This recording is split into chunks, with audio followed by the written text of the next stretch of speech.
Let me just warn you that this may become a full-blown rant, but I hate the rule what you see is what you get when it comes to wargaming. And I'm just going to call that Wysiwyg going forward, because it's a mouthful. Now, I know most of you probably know what it is, but let me try and briefly explain. Basically, if you have a unit of troops, then that unit of troops should look like they're supposed to, and they should match the rules of that unit, which sounds simple in theory, and most people would say that sounds fine. It's when you get into the unit's equipment, I think that I personally have a problem with it. So for example, a unit that has different weapon options could really become interesting.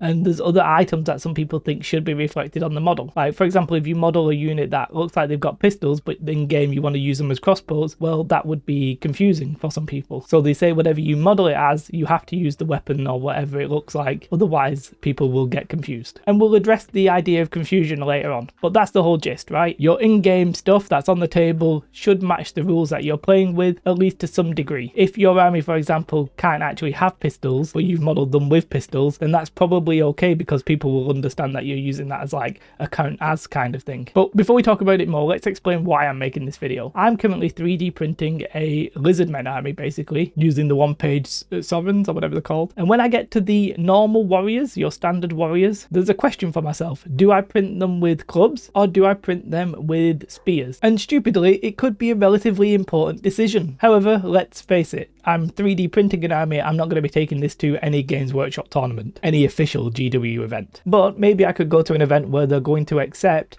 non-GW stuff, but they may accept non-GW stuff, however they will still want Wysiwyg probably, or at least not to be confused. Now, one way of deciding what to print it as or what to model your models as is to look at what's best at the time. However, not really applicable in this situation, because I'm actually making an army for a game that doesn't quite exist yet, and if I look at the 8th edition, it doesn't necessarily mean that would be relevant. So we don't have rules for what I'm doing, so it's literally a gamble if I did that. But in theory, a lot of people will just say pick what's the best in terms of game rules and model your models like that. That applies to 3D printing and it applies to traditional modeling. Pick the best game rules, or, if you really want to, pick whatever looks the best, pick whatever you want to do. Now, sometimes you can get away with magnetizing. Generally, it's the bigger models that people do this with. On troops, most people tend not to, although there are some people who do that. So in general, you have to either print them a specific way or build them a specific way. Now, 3D printing is a little bit weird, isn't it? Because you can actually just 3D print more. I have the files for the spears and the clubs, so why don't I just spend the time to print both? Well, I don't want to print both and then paint both. Like, that's just a lot of hobby work that I'm not that into. But as we said, you can make whatever's the best unit. Well, what's that? Oh, you get a new FAQ. Oh, you get a new army book. What was best is now not best.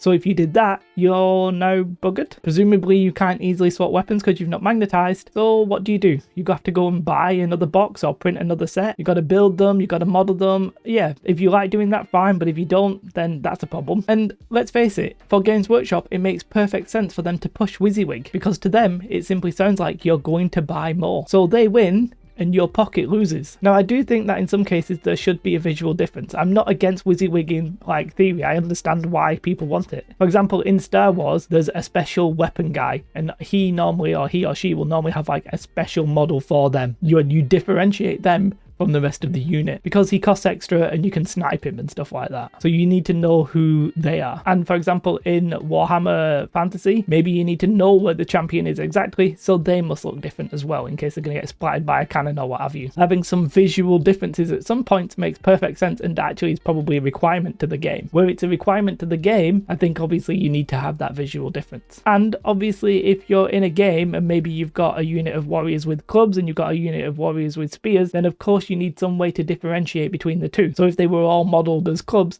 that would get a little bit confusing. I just think that Wysiwyg doesn't necessarily have to be the way that you identify those units. If the gamers who want Wysiwyg are smart and they're trying to win tournaments, then they can probably think of a way around this. And what are the solutions? Well, one solution is to model your models as like 50-50. So if you've got spears and clubs, for example, that we're using, you could do 20 that are spears and 20 that are clubs. And if you make a unit of 40, you just put whatever it is at the front, and all the dead ones, you take away the ones that are the wrong weapon. Okay, you could do that. Doesn't really help the two units, but whatever. However, what if you have an option where you can have a club and a shield? a spear and a shield. Well, then the amount of options just starts getting very high, and instead of it being 50-50, it's now 25% of the army is different from the other 25%, and so on and so forth. You obviously then just remove the ones that are looking incorrect still, but it becomes awkward. And that's fine in a ranked game, but in a skirmish game like 40k or AOS, the models will actually sort of intertwine and it'll look confusing on the battlefield. I get that. I mean, there's other things you could do. You could maybe put a token on that says what kind of weapon they've got, maybe like, you know, a base with just a Warhammer on it or what have you, right? Whatever the solutions are, I just don't think war gamers are generally stupid. I think people could, you know, just remember. Or if you forget, there's a simple question of what are they wielding, please? What equipment do they have? Now, I do understand that the lack of visual clarity could lead to some issues, as I mentioned. It could lead to some unintended mistakes, and it could allow people to cheat. Someone could tell you, oh, they have clubs, when you ask them, and then you charge them with horses or whatever, and it's like, oh no, they've got spears. Look, they've got spears on the models and they've got spears on their army sheet. Obviously, I would have said spears if I knew what you were asking. And you'll never know if it was an honest mistake or they were trying to cheat you. But my view is if they're trying to cheat you like that, then they're probably going to try and cheat you in a different way that you might not see coming as well. There's another option, by the way, than just building your models for the ones that you think are the most powerful. You could just build your models for the ones that you like the look of the most and play with them like that. But that feels like it could be unintentionally gimping yourself, and that just feels bad. And if you are going to go to tournaments with your not as powerful army as it could be, you might lose your games, which starts feeling even worse. Another option, again, is to just simply not play Wysiwyg, which is fine if you're playing with friends. If anything, when we used to play, I think, Warhammer 6th and 7th edition with my friends, we were definitely not using Wysiwyg. We were just sort of using whatever models were on the right base because we were trying all different kinds of armies and stuff. But that was fine. That was what we all expected. But if you want to go to tournaments like I do, and I don't want to win, I just maybe don't want to take home the wooden spoon, I'll be happy with just a bottom half finish, then I don't really have much of an option. I'm not going to have a friends group who play the old world anymore in my, or whatever future game I want to play. So I'm sort of forced to use the rules of the tournaments that I'm going to, and most of the tournaments are going to use Wysiwyg. So my options would be very, very limited if I didn't want to play Wysiwyg. So just simply not playing Wysiwyg, not really an option for some of us. Now, I really like the way that Star Wars Legion does this. The unit that you buy is one box and everything that you need is contained for that unit, generally. So if a unit has a heavy weapon guy or a heavy weapon model, they come included, and you can generally only buy the one that's included in the box. There's a few exceptions to that, but I'm not going to talk about it here. But that heavy weapon person is included, and often you can only build them in one specific way, so you do build them in that way. There's almost no point not to, you're just losing out. So if you take them in your list, you've got the model right there and then for them. And with models like characters and stuff like that, if they maybe have an option of lightsabers and a gun, do you know what? It literally doesn't matter what you model them with. You do not have to be visually accurate to their equipment. So the heavy weapon people have to be accurate, but the models, like, you don't have to model grenades on them, for example, or anything weird like that. And they've got the cards that show you what that unit has in terms of its equipment. So in Star Wars Legion, I actually don't think it's really relevant, but for Warhammer Fantasy, I just think something like Wysiwyg is that ends up just being a pain for sort of people like myself, not super hyper competitive gamers, because I think they actually probably do want what you see is what you get in terms of like clarity. And then I think you've got really casual people who actually just wouldn't run whatever model they don't have. If they've built them with clubs, they'll just run them as clubs. But I want to go to an event just with my basic army and run what I want in a sort of more casual environment. However, the problem is the people at that casual environment are also including the hardcore people who want to win the tournament. So it's not like they should just cater for me and say, get rid of Wysiwyg. What I actually would like to see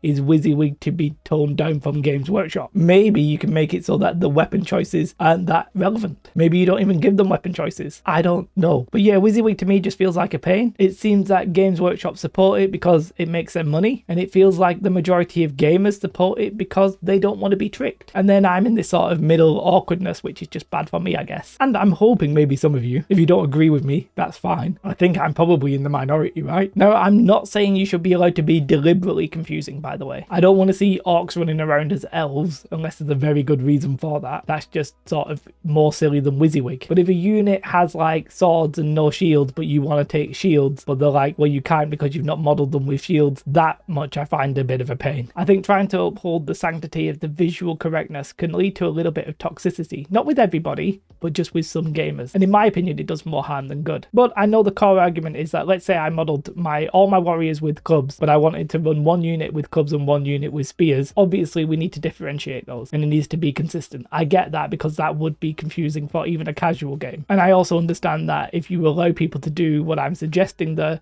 it might lead to a bit of skullduggery and to people cheating, but I think they would cheat anyway. I just think Wysiwyg is actually quite off-putting to beginner players. It's quite off-putting when you start an army and you're like, okay, I've got many different options to build this guy, and the importance of building that person in a specific kind of way, you may or may not appreciate it. If you just build it one way and you try and put them on the table, you build them just the bad way, you're going to get smashed. Or you think, oh, I'm going to have to build this unit in 5 different ways. That means I'm going to have to buy way more of this unit than I ever wanted to. That puts people off. I just think Wysiwyg is bad for getting people into wargaming. That's as simple as that, really. As for my lizards, I'm probably going to go the 50-50 route. And then once the new edition comes out, if I need a few more, I'll maybe just print a few more. But ideally, I'm just going to try and print everything all at once and paint everything all at once. I'll probably not be actually taking my 3D printed army to any event. I'll probably just take my official GW one. And in that case, I'll have to buy enough models so that I can have enough variations to do what I want on the battlefield. And I'm resigned to that. I accept that at this point. This is probably my longest video on this channel, and I do apologize, but let me know if I missed anything.